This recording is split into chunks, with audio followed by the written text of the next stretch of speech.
Alright, 5-3 and 5-4, dividing and factoring polynomials. This video will probably just be 5-3 and then I'll do another one for factoring. So students will be able to divide polynomials using long division and synthetic division. That's mainly what we're going to do in this video. So dividing, well, let's first look at this thing.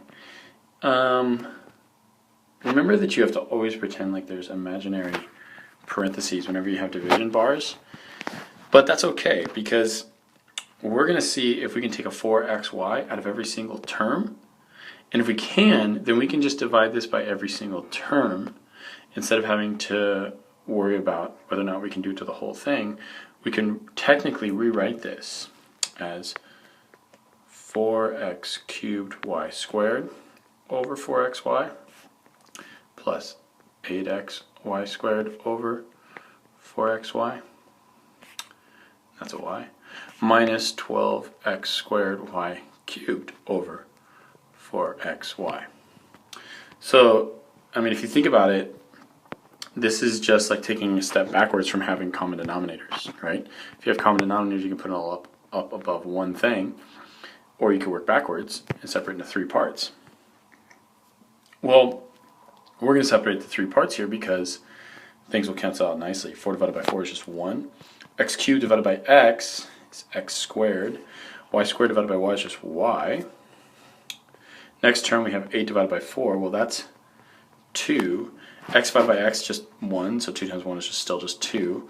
And y squared divided by y is y. And then over here we have a negative 12 divided by 4. That makes a negative 3.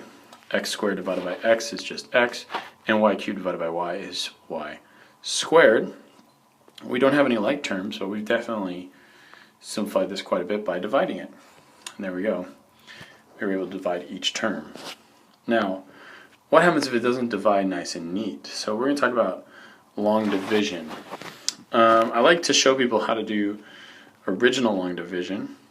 Just remind you all how to do that before we do long division this way. So let's go over here, let's do 104 divided by 8. Okay. 104 divided by 8, right? Well, I first asked myself, can 8 go into 1? It cannot, but it can go into 10. So right above the 10, or the 0 in the 10, I'm going to put how many times 8 can go into 10. Well, it's just one time, right? And then I say 1 times 8 is technically 0, 8, if you're to think about it that way. And then you subtract, right? 10 minus 8 is 2. Then you bring down the 4. And then you ask yourself, okay, what times 8 goes into 24? Well, that's 3. 3 times 8 is 24. And then you subtract again, and you have a 0. Okay, so the answer to this would be 13. I also want to point out, what if we were to do 110 divided by 8? Okay, this is not going to work out nice and neat like the other one. So here, again, does it go into 1? No. Does it go into 11? Yes. 1 time. 1 times 8 is 8, or 0, 8. 11 minus 8 is 3. Bring down the 0 now. We get 30. How many times does 8 go into 30? Again, 3 times. 3 times 8 is 24. And then we would do 30 minus 4, and we'd have a 6. And so we would just say 13, remainder 6. Or we could say 13 and 6/8, because that's what we were dividing by, which would be the equivalent of 13 and 3/4. And so there's my answer. So we could say it's a remainder of 6, 6/8, or we could reduce that to 13 and 3/4. Alright, that's all elementary school long division. What happens when we do it with polynomials? Well, not much changes. The pattern that you're familiar with is the same pattern we're going to do here. So we got a z squared plus 2z minus 24. Now it is important that everything is in the right order, so it goes, your degrees go 2, 1, then 0. If it's not in the right order, this won't work, and if you're missing a term, it won't work. For example, if I just did z squared minus 24 and I didn't have a z term here, I'd have to plug in a 0z just as a space holder in order for it to work. Otherwise, I'd be lost. And I'm going to divide by z minus 4. And in order for this to work, I'm only going to look at the first terms to start off with. I'm going to just say, what can I multiply z by to get z squared? Well, to get z squared, I just do z times z, right? So right above my z term, I'm going to put z, times z over here gives me z squared, and then z times negative 4 gets me negative 4z. Draw a line underneath, and then remember I subtract the whole thing. So this is nice and neat. Z squared minus z squared just gives me 0. But 2z minus a negative 4z gets me 6z. That's okay. Now I bring down the negative 24. And now I ask myself, what times z gives me 6z? Well, that's easy. Wouldn't it be 6? So 6 times z is 6z. And 6 times negative 4 is negative 24.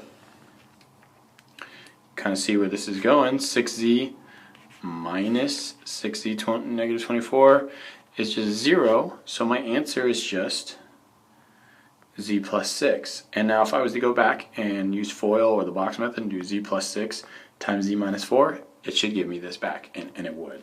You could check it if you want. So let's take a look at practice number 2. They're saying multiply this times that to the negative 1 power. Remember, the negative 1 power is the same thing as moving it to the bottom. So really what they're saying is take this and divide it by 5 minus t. One more thing though, remember everything has to be in the right order. So we have t squared, t to the 1, t to the 0. Well, I need to switch this up because this is technically t to the 0, this is technically t to the 1. So I need to rewrite this order when I go to actually do long division, which means I need to write negative t plus 5 instead of 5 minus t, and then do your t squared plus 3t minus 9. Okay, I'm going to let you guys go ahead and try and work this out on the video, so you may want to pause it now and then check back for the answer. Okay, so if you did this right, you should have gotten a negative t minus 8 up here and got a remainder so far of 31. So we could write this as just negative t minus 8 remainder 31. Or we could write this as negative t minus 8 plus 31 over negative t plus 5. And that's technically our final answer. If we wanted to, we could switch this back around to make this 5 minus t, but that's not super important. And there's our answer. That's what we do with the remainder, just like we did in long division back here when we had a remainder. Put 6 over what we were dividing by. So I'm doing the same thing here. We're just going to put 31 over negative t plus 5, and that's how we get our answer. Okay, so that's all well and good. That's long division, and there's a way that there's a shortcut to this, and we call it synthetic division. But I'm going to say this. I'm only going to teach you how to use synthetic division when what you're dividing by has a 1 as a coefficient in front of whatever your variable is. So for example here, this is not a 2x minus 2, it's just technically a 1x minus 2. That's how this is going to work. The other method of synthetic division, there's a way of doing it when there's like a 2 or a 3 there, but it adds a lot of steps that I'm worried you guys might get hung up on. So I'm going to say if there's a 2 or 3 or a 4 there, I want you to just do long division. So here's how synthetic division works. First of all the same things need to be in order, right? So this is going 3, 2, 1, 0. Good, we're in order. This is going x minus 2. Good, we're in order. All that needs to happen. But it's a lot simpler of a process. So first of all, you need to make this little box here, straight line, and then this box is where your remainder is going to go. And what you're asking is, what you're dividing by is x minus 2. So you want to know, what does x have to equal for this to be 0? Well, 2 minus 2 will give you 0, so x would have to equal 2. So we're going to put a 2 right here, because that's what we're going to kind of divide by. And then we just drop down all of the coefficients, so 5, negative 13, 10, and then the last term should go over our remainder box. And here's what you do. You just bring down the first 5, or the first coefficient, which is 5, and you say, hey, 2 times 5 is 10. And so you put that answer here. You say, hey, that's 10. And then you just add negative 13 and positive 10 makes negative 3. 2 times negative 3 is negative 6. 10 plus negative 6 is 4. 2 times 4 is 8. And 8 and or negative 8 and 8 is 0. Okay, so that means we have a 0 remainder. Now what do we do with these numbers here? Well, now we're just going to put our x's back in. We're going to start from the right and go to the left. We start with no x, x, and then an x. And then it was x squared, so this is going to be an x squared. And now a lot of times students are like, well, I started with an x cubed. Why do I only have an x squared now? Well, technically because you divided by 1x. So there should be one less x there. And so this is actually your answer, 5x squared minus 3x plus 4. It's as simple as that. So try practice number 1 here, just a little typo. This should be an n, this should be an x. And see if you can do it. I'll let you pause the video and I'll put the answer up in just a little bit. So go ahead, pause the video now and try it on your own. Okay, so this was x plus 4, so I know negative 4 plus 4 makes 0, so I put a negative 4 here.